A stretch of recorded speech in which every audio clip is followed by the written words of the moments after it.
Good evening, everybody, and welcome. It's so nice to see you all here. Thank you so much for investing a part of your evening with us this evening. I've met most of you, but for those who have not yet met, my name is Bill Palmer. I'm with the board of the Lyon County Historical Society, and we're happy to host you, and we're especially happy to host Ray Fox this evening. Ray has graciously agreed to share some of his experiences as an Army infantryman in Vietnam. And we're sort of a team, Ray and I, we'll work our way through the presentation. And Ray wants you all to know right off the bat, if you have any questions about anything at any time during the presentation, shoot that hand up. Yeah, that'll make it much easier for me if you've got questions, because I'm not a teacher. You won't be interrupting Ray, you won't be interrupting me. You'll be helping him share his experiences and satisfy the questions that you have. So don't be shy. With that, if you don't know Ray Fox, Ray is a longtime Marshall resident for many, many years. He ran the Marshall True Value operation. And he was not born in Marshall, however. He spent some growing up years in Wells, Minnesota, with two older brothers, and three younger sisters joined the family while they were living in that part of the state. And then his dad took a position in a lumber yard here in Marshall. And the Fox family came first to Ghent, and then to home in Marshall. So I'm going to sit down because you're here to see Ray. Okay, this picture here is not my platoon, but it'd be typical. This is a M60 machine gun.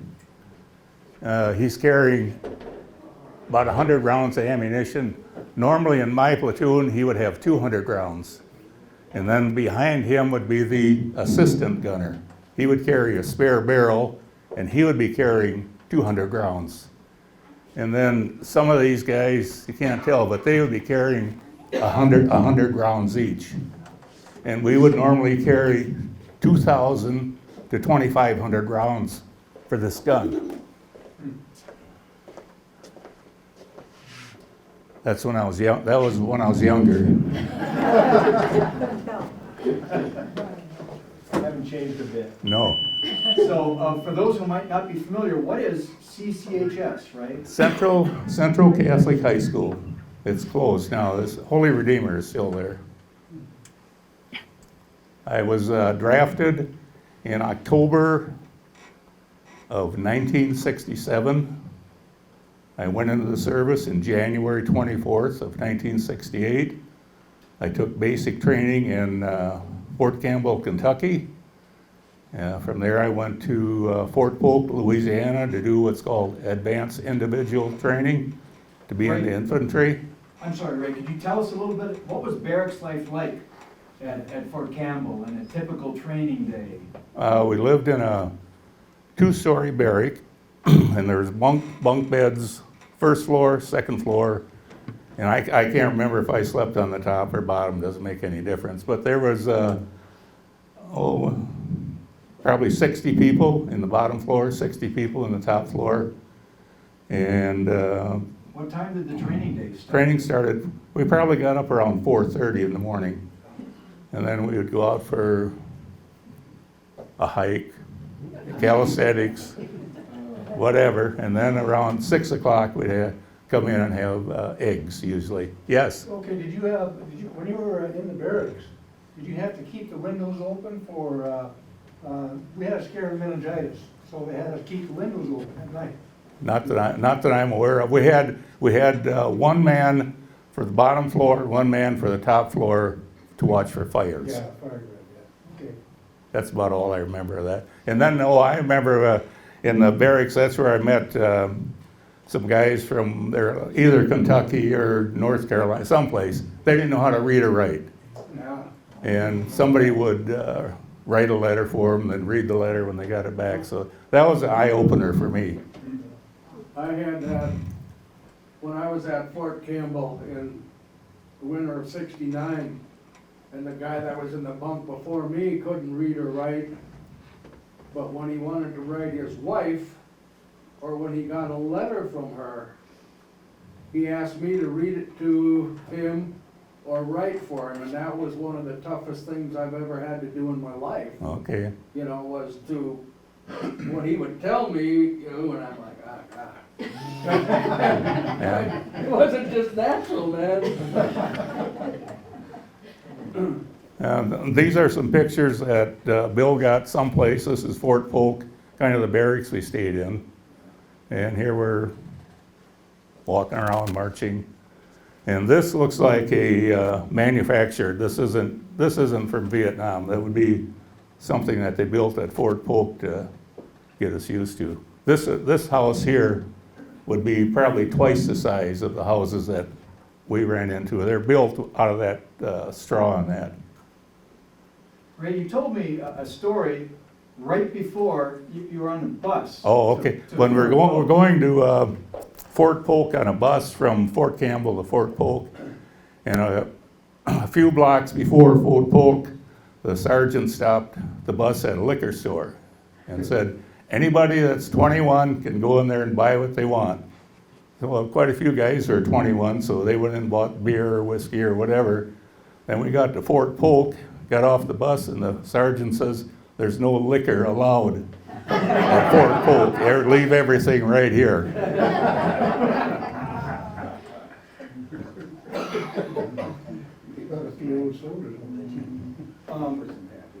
These were some of the things you spent your time with, Ray, at AIT at Fort Polk. The weapons, booby traps, what Well, kind of training? we fired a lot of M14s. That would be a World War II weapon. And we didn't, towards the end of the training, we got M16s. And there, as far as detecting booby traps, none of this training worked. You had to, it didn't work. Hey Ray, Yes, the M14 come out after World War II. okay. It was, We had one M14 that somebody carried in our unit. It was better, long rifle. when I went to Vietnam, we went to Vietnam with the M14. Okay. It was the Marine outfit. We always got everything later than the Army, but Okay. the M14 actually come out after World War II. Okay. And it was just a short period. It was a good rifle, Yeah, very good we rifle. used it for a tent stay Yeah. at night and it would shoot in the morning. Yeah. Ray, that quote there on the screen, what was your underlying assumption in your training at Fort We were Polk? all going to Vietnam. I really didn't know what Vietnam was at that age. It was a foreign country. So we just assumed we were all going there to be in the infantry. How did that affect how you accepted the training or how you went through the training? I probably paid more attention than a lot of the young, I was 23 when I went in. So I paid pretty close attention. When they would say something, I would pay attention because you never know what was going to be helpful later on. Okay, I flew from the state of Washington to, we stopped at Tokyo, Japan. I bought a new wristwatch there, a Seiko one. So anyway, we flew to Cam Bay. And then we got off the plane and it hot, very hot. And it was this rotten vegetation smell, just almost overwhelming. But after you're in there for an hour, you got used to it. So then we flew from, I think it was a C3 it was called, from there to there.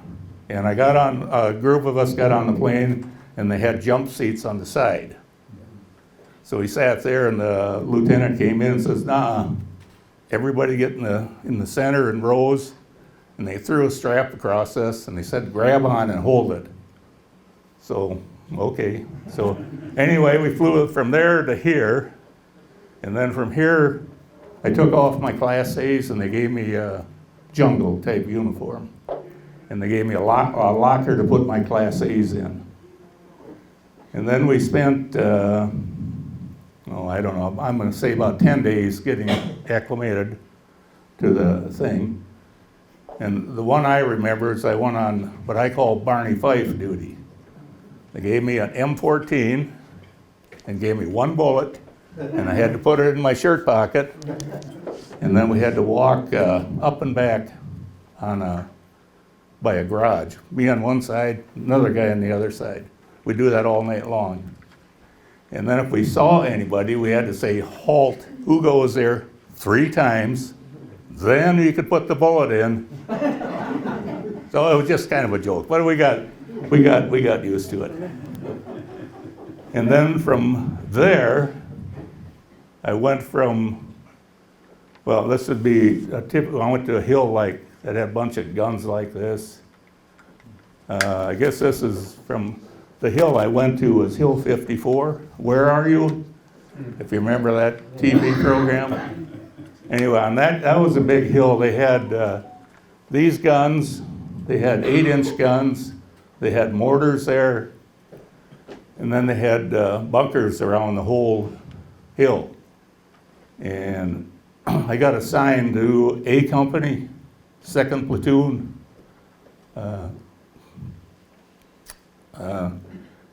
When I was met the first lieutenant, we were in the chow line, and the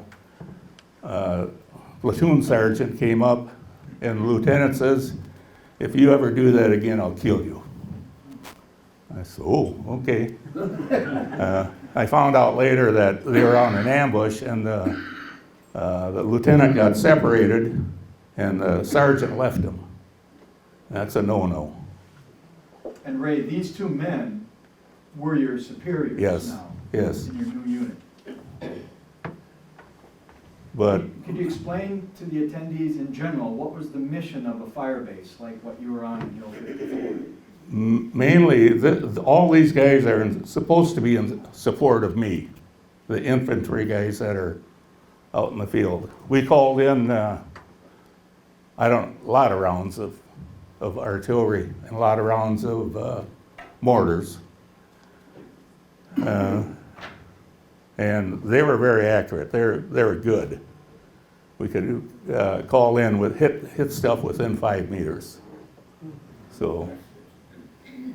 Ray, when you were back at Hill 54, can you describe what the living conditions were for you and your platoon mates? Okay, whenever we're on a hill like this, we always had bunker duty.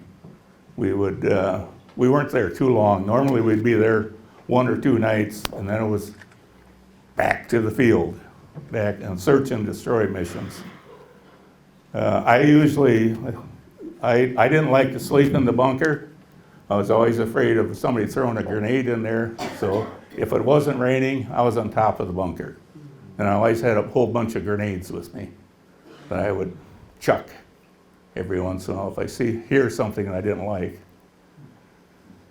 So let's see. Okay, this guy here is this is a latrine. That's me. This is a latrine with poop in it. And they put fuel oil in there, light it on fire, and this stick, every once in a while you stir it. Burn it till it's gone. I only did that once, but that was good duty because notice I don't have a weapon. It's unusual. I'm not carrying my M16. Okay, this would be, I'm guessing they just got, this isn't my platoon either. But see this antenna and that antenna? I always wrapped my antenna down. I never carried, you never saw me with my antenna up. I'm guessing, Why was that? I didn't want them to recognize who the RTO was. Because that would make you a target. That'd make me a target. So I always had it down my shoulder, and the radio always worked then too. Ray, you could perhaps point out behind you. Okay, this is the radio I carried. I carried this with 2 spare batteries. Let's see, when I got down to 1 battery, I would never use that until I got 2 more batteries. Then I'd use that battery, so I always had a spare one.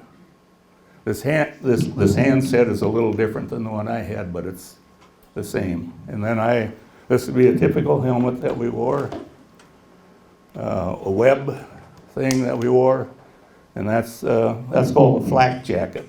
I had that, took it on one patrol, my first patrol, and threw it away. It was too heavy. Couldn't carry all that stuff. Ray, I'm gonna, as things come up there, it's all about your platoon. Could you just explain to the attendees who all these characters are in the platoon and what the size of your unit is? Okay, in our platoon, we had 18 to 25 guys, depending on how many. Usually 25 would be really rare, because usually somebody was wounded or something happened, or R&R, something. And we usually had 4 squads to a platoon, and the squads were 4 to 6 guys. And one squad would walk point, so there'd be either 4 or 6 guys. Then the next guy would be the lieutenant, the next guy would be me, and then behind me was the medic. And then the other 3 squads were behind us. Yes, Where was the machine gunist usually in that? I don't know, he would be behind me. Behind you back? Yeah, well, behind me when I don't know how far. Depending on the situation. Like this area here, we'd be pretty spread out. Oh. And then we get into a jungle, you might be 2 meters apart. And I can remember, it was some nights it was so black you couldn't see your hand, and you would grab onto the guy in front of you. Yeah. Well, that's another story. Sometimes I get carried away. Ray, did your platoon have one M60 gunner? One M60. And how many RTOs? Had 2. Before I was platoon RTO, I carried an RTO. And the lieutenant says, well, when he first asked me to be an RTO, he kind of said, "You're going to be the RTO, and you'll walk second to the last man in the column. You won't carry any M60 machine gun. You won't carry a Claymore mine, and you won't have to walk point anymore." I said, I'll take it. That sounds good. Well, I found out later, I went on quite a few 3-man night patrols. Just the 3 of us, because I was an RTO. And I also was, about 3 times I was with a forward observer. He was the guy that called in artillery. But I kind of learned from him that if you know exactly where you're at, you can call in artillery any place. I mean, within your perimeter. What's an RTO? I'm an Air Force. RTO is a radio telephone operator. Oh, okay. It's I don't know, that's just the name. I never saw one of these before till I got to Vietnam. So I was never trained in them. I just picked it up. OJT. Yes. Speaking of OJT, down here, this term, new boots. How would new guys in the unit? Well, when we got new guys that replaced somebody, they were called new boots because they were wearing new boots. They were shiny. And a lot of times those new boots didn't last too long.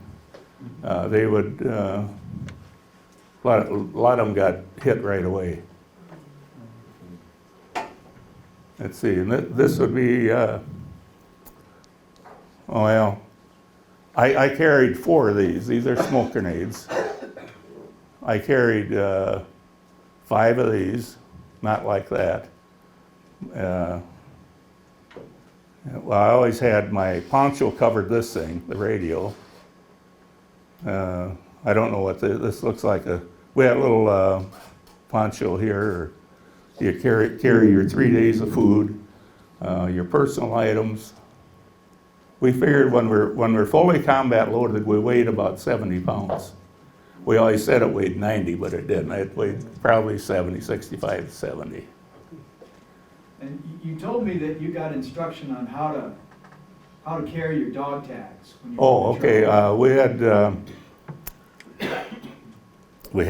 I was there maybe a month, and they come out with a new program. They would take one guy from the unit plus an RTO to go to a Vietnamese village and live with them and train them how to do things. And the guy that wanted to do that asked me to go with him. And I says, "You're gonna get yourself killed." He says, "No, well," he says, "I might, but if you stay with the platoon, you've got about a 50% chance of being killed." I said, "I like my chances better. I want to die with Americans." So he talked somebody else into it. And I would say about a week later, they're both killed. So that, and then after that, they got hit so bad that we had to put a dog tag in each boot, one in each pocket, and then a pair around their neck. So I had 6 dog tags on me.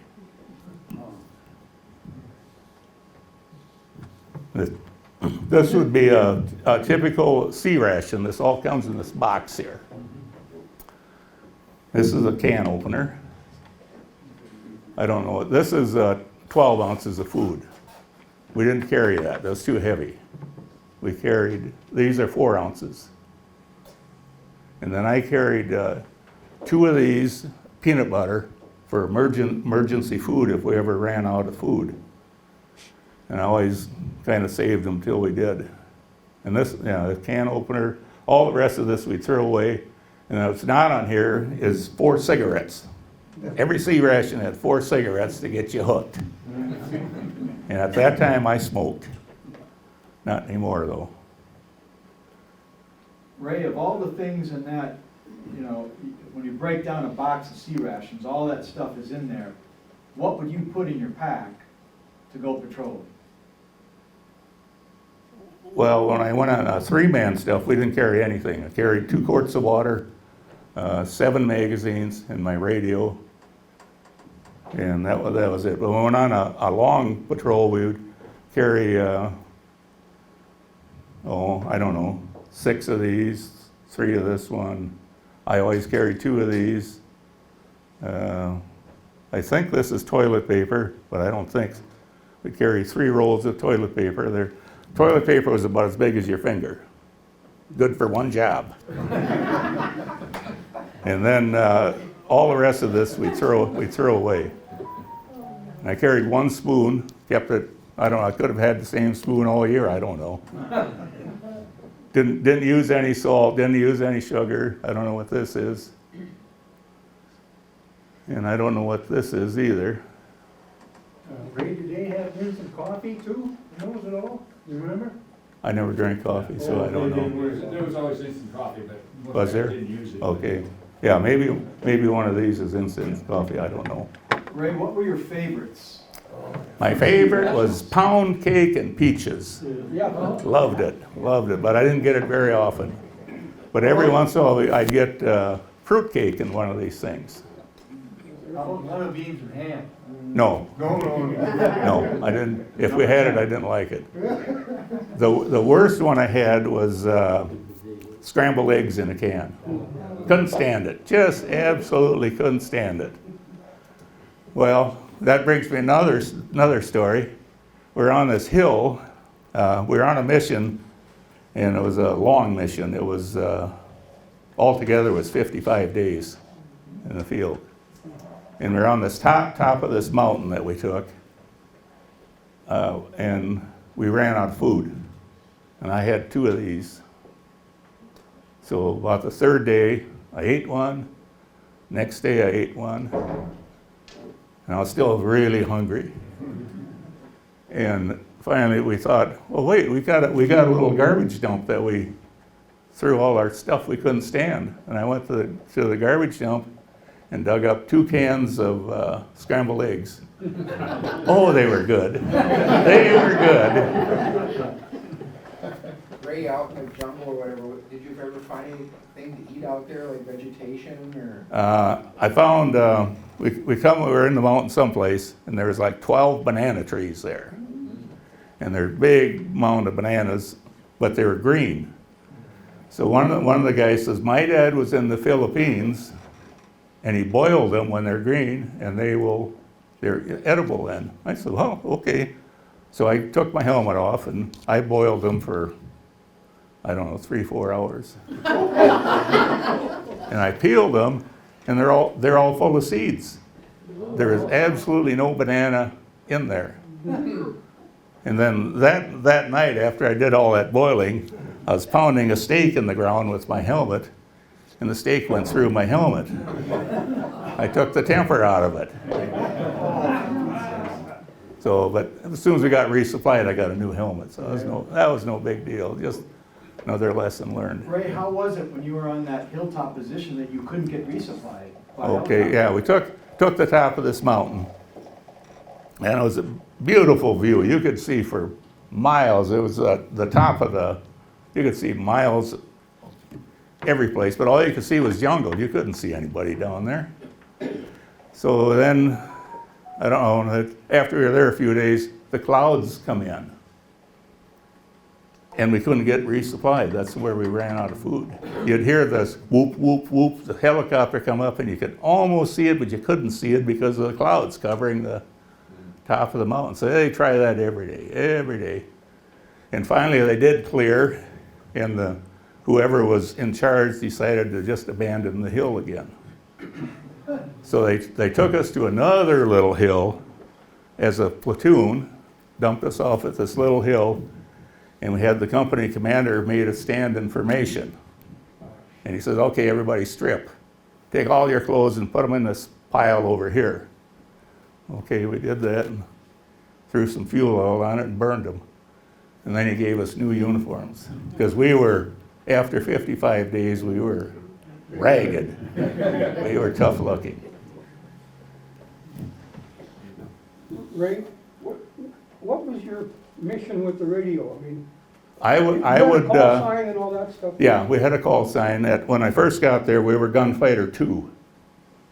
And then I would say the last 4 months, we had to change our call sign every week.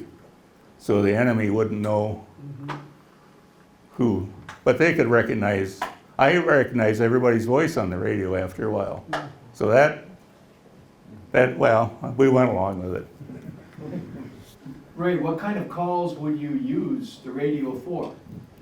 I would, like calling in the artillery, I would say, I'd call in Artillery 1 or whatever it was, and I'd say fire mission. And that would get everybody hustling. Then I would give them coordinates, and I'd say, I want Hotel Echo, high explosives right away. And then they would shoot those, and then they'd ask for any adjustments. Ray, this slide is all about your very first patrol, when you went out for the first time with your lieutenant. This might be a picture I took. It is. Okay, here's a typical house. It's probably, I don't know, 10 by 12. It's their kitchen, their living room, not their bathroom, but not their TV room. They didn't have any, they had no running water, no electricity. Or what they did one time, we were supposed to observe a village, and what they do is they walk out and they'd have a dry rice paddy, and that's where they'd go to the bathroom. So they'd fertilize it by going to the bathroom. And here he put some sandbags to help it out. Ray, could you identify what this? This would be a rice paddy, and this is a berm. I see they're not walking on the berm. That could even be us. I don't. Depends. We used to walk in this sometimes. Depends if we hit a mine sometimes. And the point man would decide not to walk on a berm. So then we would all walk in that crap. But then after, I would say 15, 20 minutes, the point man would always hop up on top of the berm, because it was too tough a walk and take his chances. Ray, that first patrol, your platoon ran into an interesting situation. Where you saw enemy soldiers. Oh, okay, yeah, we saw, my very first platoon, or mission I went on, we went to a village. They trucked us from Hill 54 to this village, and then we got out, and then the medic was treating, my job was to stand by the medic, and if anybody tried anything funny, I was supposed to shoot them. Well, that doesn't happen. So anyway, he's treating little kids, and these kids that come up, they'd have a boil on their side, on their chest, on their feet. It's from lack of sanitation. So he would maybe give them some salve and then give them a bar of soap. And then so from that village, we went to like an abandoned farm field, only there were just trees there. And while we're there, we looked and, my God, look at them. We counted, there's 80 VC, just about all around us. And I thought, well, Ray, can you identify VC? Who are Viet Cong. They would probably be villagers that out at night or daytime to harass you. But anyway, there's 80 of them. And I thought, well, this is my time. I'm going home either in a bag or I'm going to be wounded. How many were you on that A patrol? platoon, 18 to 25. So we stacked all the machine gun ammo by the machine gunner, all 2,500 rounds. And the lieutenant called in one round of smoke and landed right on top of the lead, and they disappeared. So then we called for Hotel Echo. And they said, negative, we aren't going to shoot because if we have a short round, we'll hit you. So we had to call in a battery from over here to shoot here, and a battery from over here to shoot here. And then we did that for a while. Then about 3 gunships showed up, and then they went around shooting, and they claimed they got some. We never found any. So the next morning, I was ordered to walk point. And I says, what do I do? He says, put your gun on full auto, and if you see anything, pull the trigger and hit the dirt. I said, I can do that. So it's kind of like, when I did that, it's kind of like deer hunting. You got to react real quick. But nothing happened. Didn't find any dead bodies, but I didn't really look hard to either. I was just, let me out of here. So then that night is when he told me to be the RTO. So from that forward on, I carried a radio. Ray, as an RTO, what lesson did you learn from that artillery strike that scattered the enemy? Never call in smoke. Call in HE right away. Hold. Heavy artillery. Don't forget this smoke crap. All that is a warning for them. But you have to know where you're at. You have to know where you're at. So I got a map, and I always knew within 5 meters of where I was at. I mean, I didn't call in artillery for probably 3-4 months. I was made platoon RTO in, I'll say, sometime in August. The guy I replaced got to be company RTO. So then he went to company. He still ended up being in the field, but he was at least out of the field most of the time. Can you explain for us, what was the typical sequence of events when you were notified that the platoon or the company was going out on a patrol? How would you hear about that, and how would you move out? The lieutenant would come back. Well, let's see. Most time we carried, he'd say we're going on patrol tomorrow. Okay, let's go to, he said, get your gear ready, and how long we gone? Don't know. What do we take? Take 3 days worth of rations and all the ammunition you can carry. Okay. So we would go from a hill, kind of like these guys, go from a hill, and we would go in single file, and away we would go. We'd, I don't know, walk around looking for enemies, and most of the time we didn't find anything.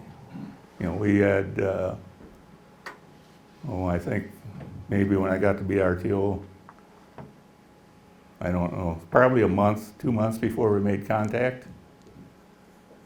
And then after that, it would seem like some days we'd make contact every day, and then we'd go a week without it, and then we'd make contact. You know, by contact, I'm talking about they'd shoot at us, we'd shoot at them, and we would usually get two dead ones, because they would always take their dead bodies with them too, like we would do, but sometimes they couldn't. I remember the first one, we'd take whatever information they had on their bodies, like their IDs and their money and their weapons, we'd take that. And the first one I ever saw was looked like about a 16-year-old. He was wearing his uniform. You could tell he was proud. His forehead was shiny, like he just got scrubbed real clean. And here we left him dead in the field to rot. And then we also found, remember, there's like $30 of Vietnamese money with him. So I called back and I said, we got this ID and we got $30 worth of money. And the captain says, wait a minute, I didn't understand that last word, but if you happen to find any money anyplace, save it and we'll have a company party for it. I says, well, go on. Okay, I got it. So we never found any money after that. Ray, you commented to me once, that last entry there, mornings in the boonies. Yeah, I liked the mornings. It was peaceful. The sun would be out, most of the time the sun would be out, and it'd be nice and warm, and we're just kind of laying there. It was peaceful. Nothing was happening. But you didn't always march out on foot for patrol. Yeah, I went on, I don't know, maybe a dozen, 15 of these. I would, the first couple times, I would be inside the helicopter. And then after I'd done it a number of times, I would be like these guys, my feet out. So as soon as that thing got close to the ground, I was out. And you can't really run because you're carrying a heavy pack, but you hustle. Get away, get away. Because they would be shooting at to try and knock these guys down. And this looks like probably, it could be 2 platoons or something going on a combat assault. That question, a hot or cold LZ, what does that mean? Well, sometimes we would go in, a hot one would be we'd come in and then they'd be in the tree line or something, they'd start shooting at you right away. And a cold one, well, they're not shooting at you. So that was good. And then we'd go out on these, and then chances are we'd be going into the jungle someplace. We had to, I don't know, we're always going someplace. Try and search and destroy was always our mission. Ray, did you ever know where you were going? Not really. I mean, I had it on my map. I would find out before we went, and I'd have take my map out, and they were in 1,000-meter squares, the map. So I had that in plastic. So I knew where we were going, but I didn't know 2 days in advance where we were going. I probably knew 2 hours before we went. So when your platoon arrived at an LZ, how did the guys know where to go and how to organize the patrol?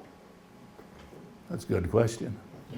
We weren't disorganized, but chances are in the lead helicopter would probably be the squad that was going to lead. So they probably knew you go north or northwest or whatever. And then we'd all get behind them and go with them. Is it hard to shoot down a helicopter? I mean, Yeah. I think it would be Yeah. real easy to do. Well, if they hit it in the right spot. Yeah. We only lost, when I was there, one helicopter. It was a resupply helicopter, and they resupplied us, he took off, and somebody opened up with a machine gun and must have hit it just in the right spot, but it went down about a mile from me.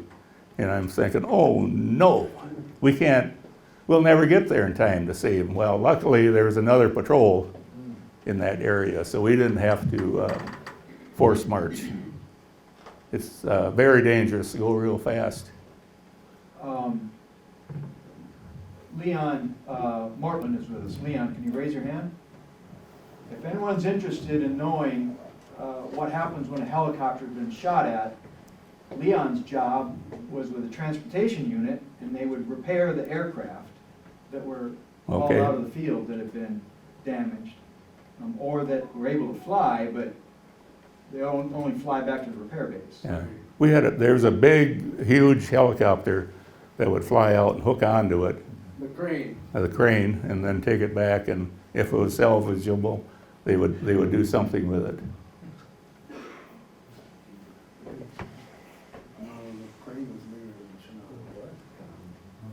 Ray, we've got a couple images here. These are not of your unit, Right. but they just illustrate types of terrain you were Yeah, moving. we were, this isn't the jungle.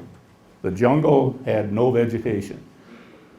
And with a true jungle, the trees cover the sunlight. So no vegetation will grow, and everything is the same color. The dirt's the same color as the trees, but there's thousands of vines there that they go up looking for the sunlight. And the vines catch your rucksack. So in certain areas, it was tough going. This would be tough going, this crap here.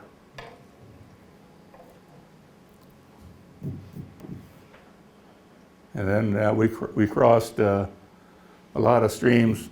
This is where a lot of times we take a bath and stuff like this. I remember one time we had, the water was probably 4 inches deep, and the sun was on it, and it was like hot water. So I stripped down, hopped in there, lathering up, and here comes, I don't know how many, but maybe a dozen leeches. And they would stretch out to about 6 inches, and then I just hated them, So I tiptoed out of the water. I had enough bath time with those. I also carried a towel with me, and about 3 or 4 guys would use my towel to bathe or whatever they did. My towel was my pillow at night, and also I cleaned my weapon with it. Every morning, I took the round out of my chamber, kind of wiped it off, and then I'd look down my barrel to make sure there's no insect or I hadn't jammed it in the mud that night. Then I'd put the bullet back in. Were the water crossings useful for water resupply, Ray? We would fill our canteens and stuff like this, or stuff like that. And if we thought the water was, we carried a bottle of purification tablets. If we thought the water was too bad, we'd put 2 pills in. Otherwise, we'd just put 1 in. You had pretty clean water there. I was down in the Delta, and I filled my canteen in the river once. And never did that again. Okay. You could scream the dirt through your teeth out of it. Okay. Did you ever cross monkey bridges? Would that be bamboo? Yeah. Yeah. Yeah, I can only remember doing it once. They're probably 3 or 4 bamboos wide, and then we had a kind of a rail or No something. rail to hang on Yeah, to. yeah. Ray, what's the story behind this? Your best 15 Oh, my seconds? best 15s, my happiest moments in Vietnam. It was midnight. We were crossing a small stream like this. Midnight, and I slipped and fell, and I fell forward, and I hit my shin on a rock, and I broke my leg. I'm going home. I'm going home, get out of here. I was so happy. Then it's not broken. So I had to get up, and then we went on. And in the morning, I had a little tear in my pants there, and it's like somebody took a spoon and dug out a piece of meat out of my leg. And then it took me till I went on R&R before that healed. Was that a problem if you would like get scratched out patrolling? Well, in elephant grass or something? yes and no. It was, I mean, it wasn't serious enough to go to the rear. But it wouldn't heal? Wouldn't heal because you're wet all the time. You're sweating. This is me in the field with, that looks like, that could be what's called a Chu Hoi. He's an NVA soldier that switched our side. And one of the reasons he liked switching, he says he liked to eat. He didn't have much food when he was in the NVA. But he was burned by napalm. Then I asked him what was the worst thing about our weapons that we used against him, and he said B-52s. You couldn't see him, you couldn't hear him. All of a sudden, everything was gone. Ray, that picture you were indicating, whoops, that you're in there, Yeah, that's me. is that That's hilly safe. terrain behind you? Yeah, that's safe. If he's with us, it's safe terrain. If it wasn't safe, he wouldn't be there. So because somehow this guy, and then there's a Arvin that came along with us sometimes too. If it was a safe mission, those guys came. If we're going into a hot area, they wouldn't show up. But how they knew that, I don't know. And this is a picture of a scorpion. That's a scorpion there. And I got a scorpion story too. We're out on patrol, and we set up our perimeter, and it got kind of dark, and a guy came back. I was with the medic. Guy came back, and he says, Doc, I just sat on a nest of scorpions, and they stung me. What do I do? And the medic says, were they black ones or brown? He says, I don't know. It's dark out. He says, I gotta know. He says they were brown. And the medic says, you're gonna be okay. They're gonna sting for a while. Now just get back to your position. And he left. And I said, well, what happens if they were black? He says, I'd tell them the same thing.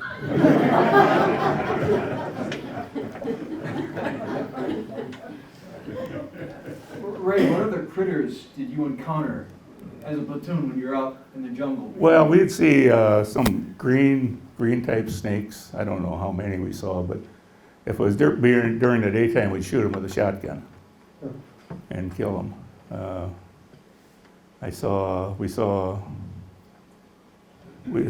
One time we thought we were going to be attacked because we heard all this screaming, and here come a whole bunch of monkeys going through the trees.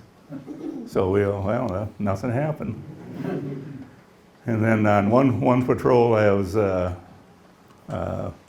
walking on a trail, and this big, huge lizard went right by me. I don't know what it was, but it looked like it wasn't an alligator because it went too fast, but it was some kind of huge lizard. And then another time I remember we're out in the field someplace. Again, well, we're always out in the field someplace.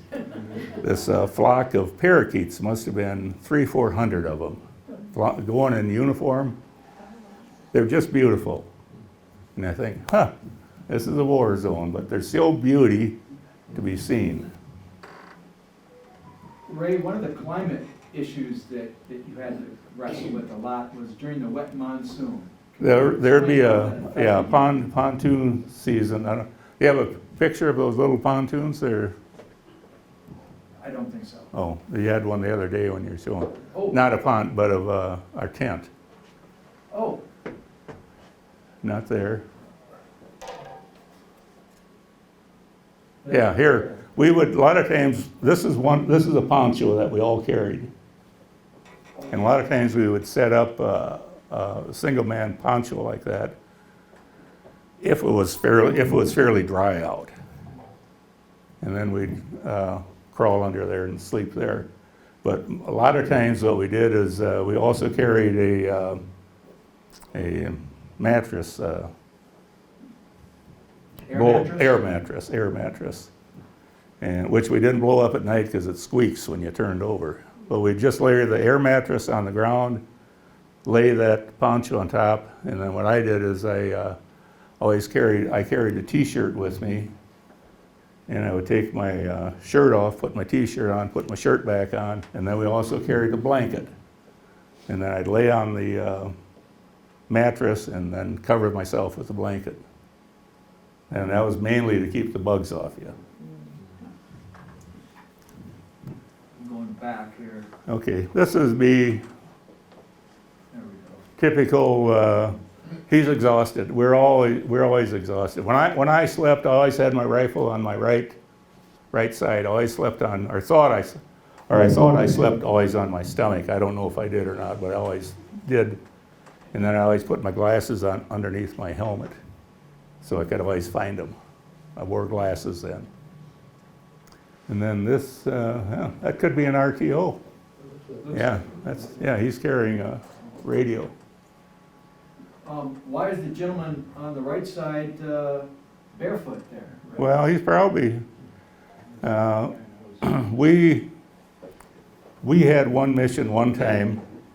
We walked through water from 8 at night till 7 in the morning. We were in water that was not higher than our knee, but we were always in water.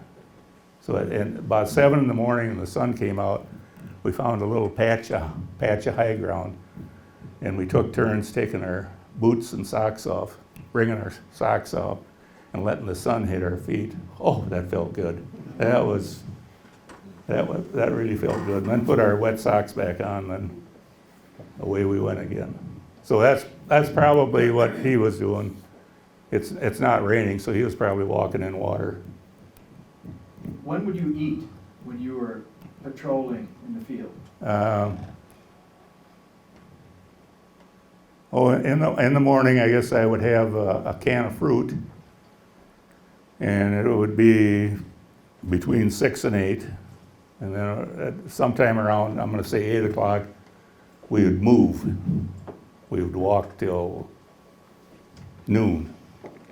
Where we're going, I don't know. We just going. And then we'd like to have a can of meat, pork or turkey or beef. And then we would generally walk again for 6, 7 at night. And then we'd set up a perimeter. And then at night I'd probably have another can of meat, or maybe I'd have pound cake and peaches if I was so lucky. Not very often. This is a Claymore. We had a lot of guys carry those. It's full of BBs. I think there's like 750 BBs in it, I think. And then when we'd set up a perimeter at night, we always put those out. And the cord comes back, and then you got a little. This is a little hand plunger. So you squeeze it, and it would go off. Ray, could you address this one there about posting those 3-man teams? Oh, you mean when I went out on 3-man teams? Yes. Okay. Yes. When I was brand new, by brand new I was there maybe a month. Because I carried a radio, I got to go with them. Did the lieutenant tell you that would be part of the job? No, he didn't mention that part at all. So I went on those, and I would say we were supposed to go to checkpoint A, checkpoint B, checkpoint C. And we'd spend about 3 hours in each one. Well, some of the wily veterans, I'd say about half the time, we would go to checkpoint C and radio in and say, I didn't do it, but the guy in charge did. He would say, we're at checkpoint A. And then we'd wait 3 hours, he'd call in, we're at checkpoint B. Well, in the meantime, we're basically hiding. You know, we don't want to be traipsing around at midnight or middle of the night out in the... But other guys, we would actually do that. But like I say, half the time we would do that. I don't know how many times I went on those, but just what you do. And on those three-man teams, you were out and away from the rest of Yes, the we would leave our, the perimeter, and we would maybe go out 200-300 meters one way, 200-300 another, 200-300 another. And then we would come back in the morning when it was light out. We'd always call in, yes. What was the objective? Why did you? Well, in case there's any movement out there, Oh, oh, looking for the enemy. all right. So you, And your job was not to engage, but to No, listen. just not to engage, because there are only 3 of us, and we're carrying not minimal ammunition. I always carried, when we went on that, carried my radio, 2 quarts of water, 4 hand grenades, and 7 magazines. So it was real light. I mean, it was nothing. You weren't carrying all your other stuff. Normally I carried 16 magazines with me. Ray, when you were on one of those listening posts, the 3 of you, would one guy be awake and the other 2? Yes, always, So you yeah. rotate We one. never, nobody ever slept. It was always one awake. Well, even when we did a perimeter with the platoon, a lot of times the lieutenant, me, and the medic would be on the outside perimeter because there wouldn't be enough of us. So one guy would take 9 to 12, next guy would get 12 to 3, next guy would get 3 to 6, and then the next night we would rotate. So you didn't always get that 12 to 3 because that was a tough one. You're tired. If I could just sleep. And then it's hard sleeping during the day when it's 100 and some degrees out. Were there any risks to you and the others sleeping on the ground out in the jungle? Other than insects, I think we dusted one guy off. He got bit by a centipede, but it was a big centipede, and I don't know what happened to him. I mean, it didn't kill him. And then another guy during the monsoon, it was raining so hard, he didn't cover his hand with his poncho, and he laid it alongside, and there's a little stream or creek, or it wasn't a creek, but rainwater running. And his hand got so wrinkled that he couldn't grab his rifle. So we had to dust him off. But he came back later. This would be a typical resupply. They're kind of away from the jungle, and they just kind of kick this stuff out of here. He probably doesn't have the skids on the ground. He's probably hovering. You can see there's a troop right there with the helmet on, and the skid is above the ground. When we got supplied a lot of times in a jungle, I remember one time they didn't want us to drink the creek water because it's contaminated, so they sent a chopper out with plastic jugs, 5 gallons, and they kicked them out, and they all exploded. So that didn't work. We're back to the creek again. How often would you get resupplied? As often as we needed it, I guess. That's if they couldn't come in, we didn't get resupplied. But if they could come in, sometimes almost every day in the lowlands we would get a hot meal at noon. They would come in with sliced roast beef, mashed potatoes, and green beans. But it was really good. It was good. And they would dump off anything that we needed, pants or ammunition or bug juice or shirts or pants or whatever. I'm trying to think what other... Ray, Oh, and sometimes, a few times, I would say maybe once a month or every 6 weeks, they'd send Kool-Aid out with slivers of ice in there.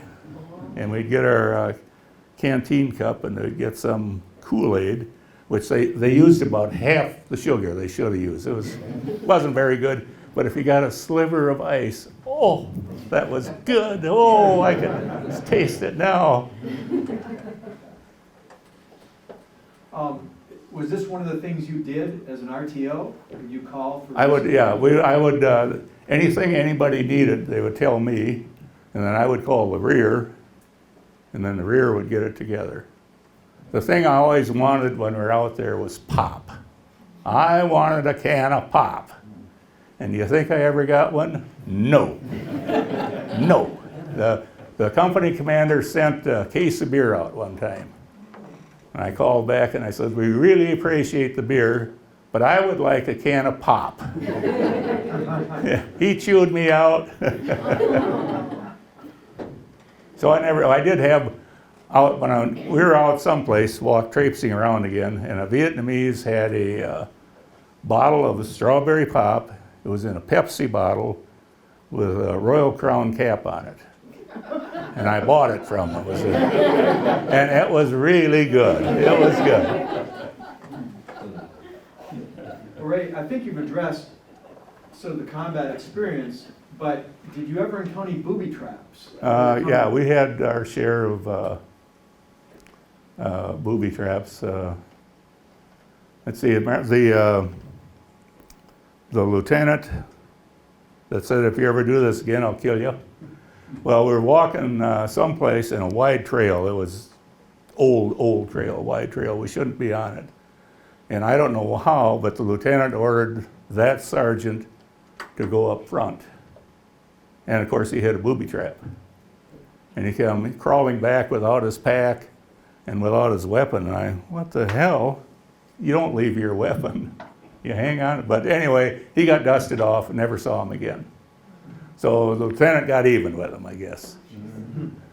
Sort of. And then I remember another one, a lot of times we couldn't get air mattresses. We'd puncture them so you couldn't blow them up anymore. So we had a new boot out there, brand new, just got there, steps on a mine. So I don't know what happened, but he wasn't killed, but we dusted him off. And then somebody says, I get his air mattress, I get his air mattress. And, okay, go ahead and take it. So he took it and he must have had 12, 15 holes in it. It was worse than the one he had.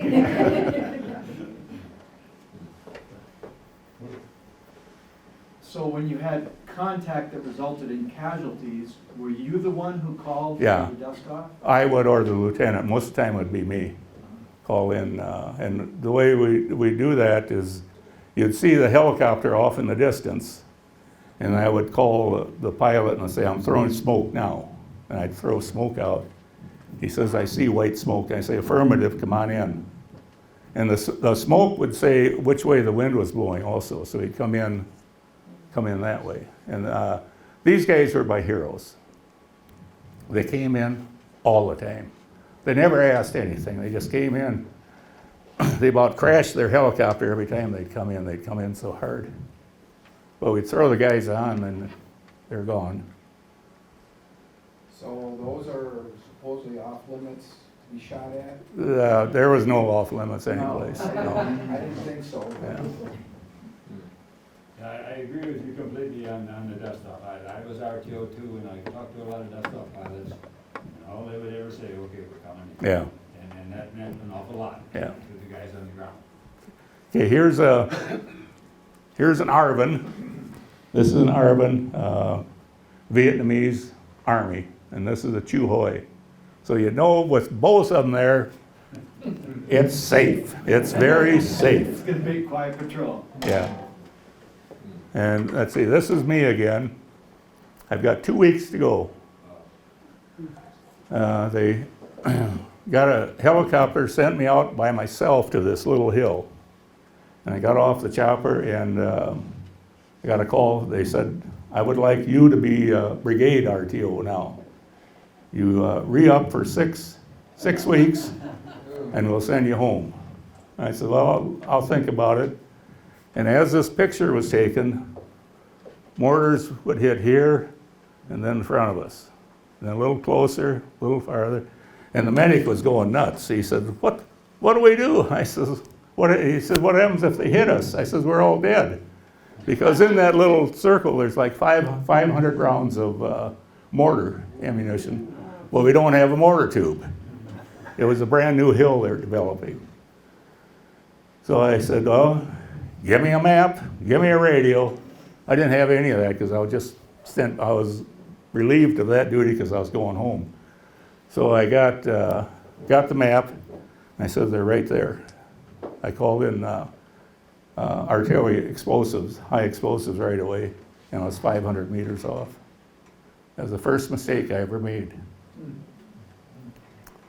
So then I decided I'm not re-upping for 6 weeks. It's a mistake. So then I adjusted fire, and it landed right on him. I took the mortar out. So anyway, then I had roughly 2 weeks of living in the field yet, cleaning somebody's rifle, my rifle, I assume. Ray, this first point up here, your first night Oh, as an okay. RTO. I was promoted to platoon RTO after 6 or 8 weeks, and got a call from the rear that there's a NVA company coming down this area, and your platoon is to block them. Okay, so we went out to whatever area, and that's the first night we'd all done foxholes, and we set a perimeter up. We put our claymore mines out. We put trip flares around us. And then I'm going to say at about 9 o'clock or 10 o'clock, a trip flare goes off. So you jump into your foxhole and the claymore goes off. So it takes about 2 seconds for all that to happen. And the lieutenant says, call in artillery in such and sector. And I said, okay. I put my flashlight to get my coordinates, and my red lens falls out of my flashlight. Now I'm so damn scared I can barely talk, because I just know I'm going to get a grenade in my foxhole. Why was the loss of the red lens a big deal? It was a light, like a beam, like looking. So I could hardly talk, but I did manage to call in high explosives right away. And then shortly after, somebody gave me a flashlight with a red lens on it, so I could call in all around our perimeter. But it worked. And after that, no matter what happened, I really didn't get scared that much anymore. I mean, after we would make contact, they'd be shooting at us, and I'd say, oh, another day in Vietnam. Ray, this last entry up here, the Bob Hope Oh, Christmas yeah. show. What was that one all about? I wanted to see Bob Hope. He was coming to Chu Lai, our base camp.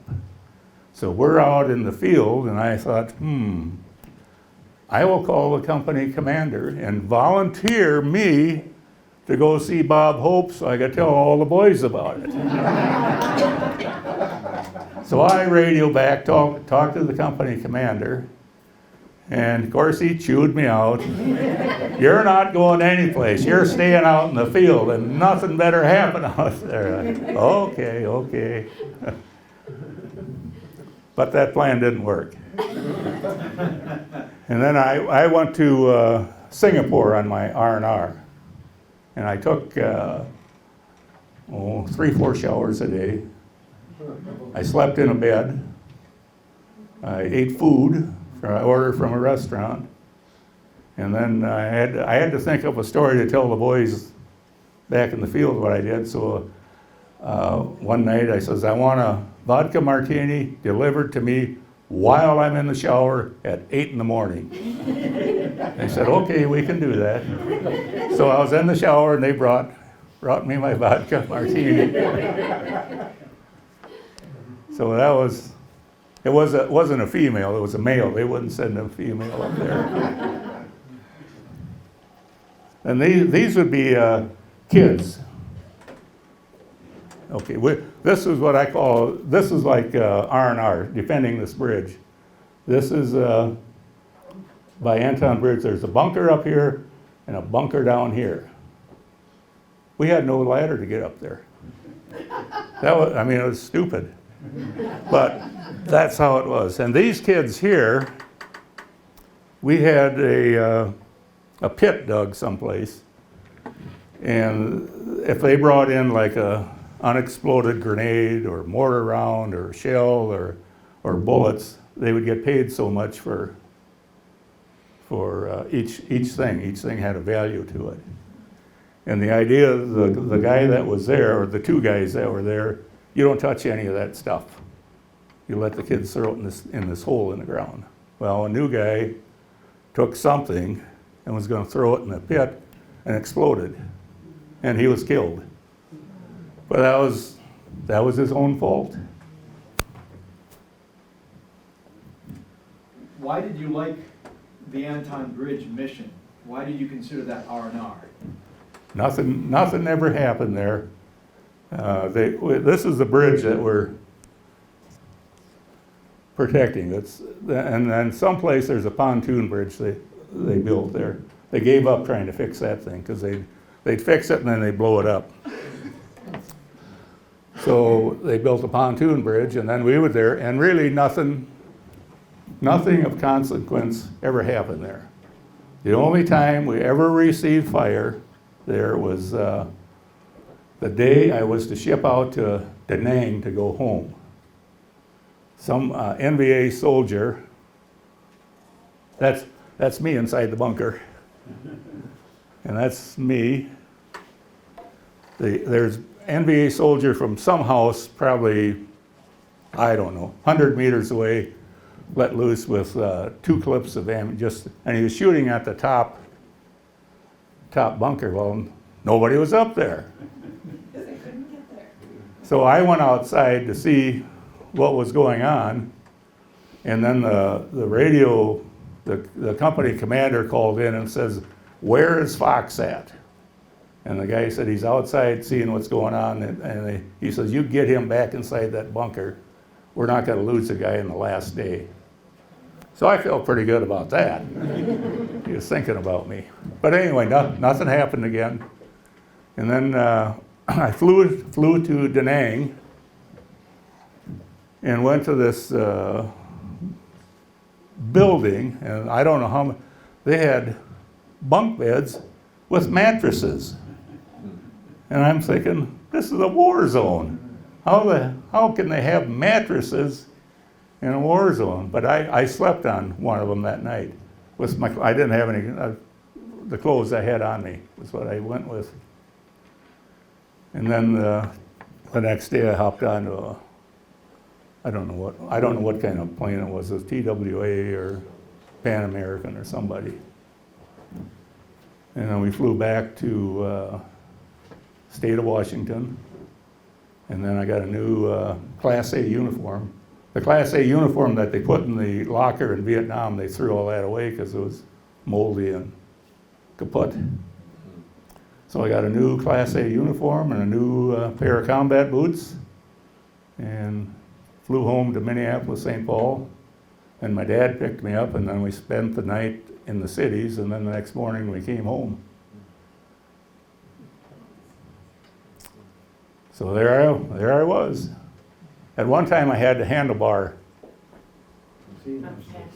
kind of hard, and we used chapstick to hold it. Ray, how did your experience in Vietnam change you? What did you learn from your time there about Ray Fox? Well, there's nothing in life that you can't get through. No matter how tough it is, there's always a rainbow someplace on the other side. I don't know, I lived through a lot of stressful stuff that happened, and we were all equal, all the men that I served with. We all had the same uniform on, we ate the same thing, we slept in the same way, everything was equal. There was no black or whites. When I got back, somebody asked me, how many blacks did you serve with? And I said, I didn't serve with any. What do you mean? I said, we were all Americans. which I don't know how many blacks I serve. It doesn't make any difference. We're all a unit. We're all together. Well, Ray, thank you Any so other much. questions? Somebody got questions? What haven't we answered for you tonight? Did you ever work with other service branches at the same time, or was it always? No, the only ones we ever had was one Arvin and one Chuhoy that would be with us occasionally if it was safe. And how they knew it was safe, but I felt comfortable when they were with me. The coordinates you called in on that grid, was that a predetermined spots, or was it, Well, when my flashlight went out, well, wherever you were? well, when the flashlight, they were predetermined. They were predetermined. That's why I had to have my flashlight to call in. Other than that, I would, usually, the artillery knew where we were at. So I carried a compass, and I would look through the compass, and I'd say, I think they're about 200 meters at 110 degrees, and I want high explosives right away. And they knew where we were at, so they go 110 degrees, 200 meters out, and then high explosives would come in. And then you tell them to adjust. Yes, but most of the time I was really accurate. I was really accurate. And you had your map with you too. I had my map. Yeah, when I made that mistake, I didn't, what I should have done was laid the map on the ground, got it so it's pointed north, shoot an azimuth with my compass, which I didn't have, and then do it on the map, and then, but I made a mistake. I didn't do that.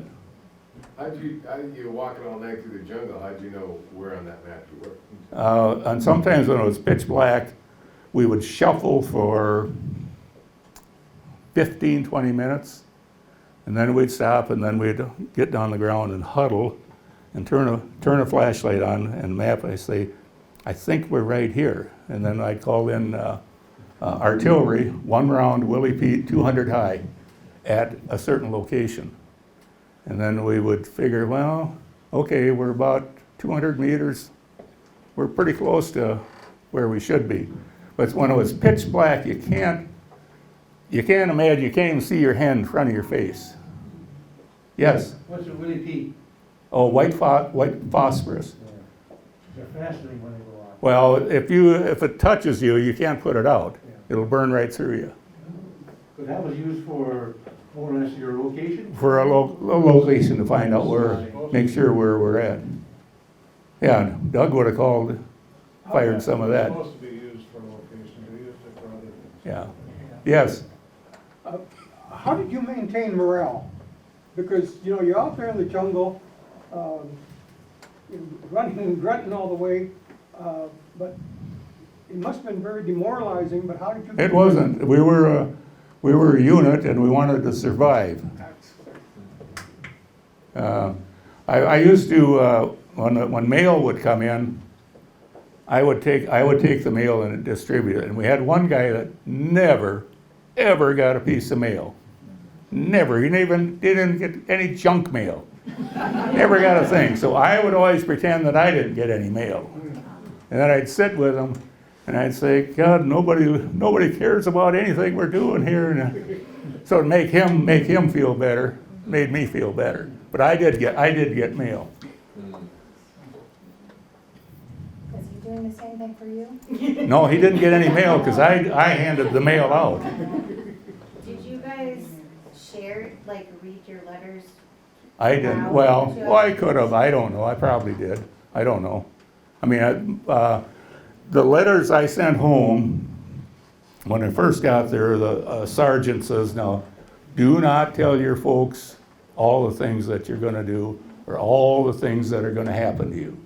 So I would write home, well, we're on this hill now, and it's nice and sunny, and the food isn't that bad. And then I remember one time I wrote a letter. I says, I've got a girlfriend now. And I can't remember what her name was, I forget now. But she was about 2 or 3 years old. Oh. So when she would see me, she would say, Way, want a beer? Way, want a cigarette? And I'd say, no, but I'd give her a can of food And if I didn't have a can of food, I'd give her $1. Then she would run off to her mother. But her mother was probably Viet Cong. Care packages, we had a guy, his mom would send him Jiffy Pop. You ever get Jiffy Pop? No, Popcorn? Oh, no. man. I got, That just tastes wonderful at night. okay, I got, what I asked for was a camera for Christmas, a camera, can of sardines, some hot chocolate, and maybe some mustard. I don't remember for sure. But I got the camera and I took about 2 rolls of film, and I didn't realize that I broke it then, walking. And I went to develop, when I went R&R, I went to develop about 6, 7 rolls of film, and they came back all blank. So, but I did get a few. I didn't take this picture, the medic took it. And then somebody else took those pictures too. Anyone Any else other have questions? Yes, Could you call in the, like the F-14s yes, and the gunships and all that? Yes. And specify if you want an napalm or HE or what? I never called in napalm.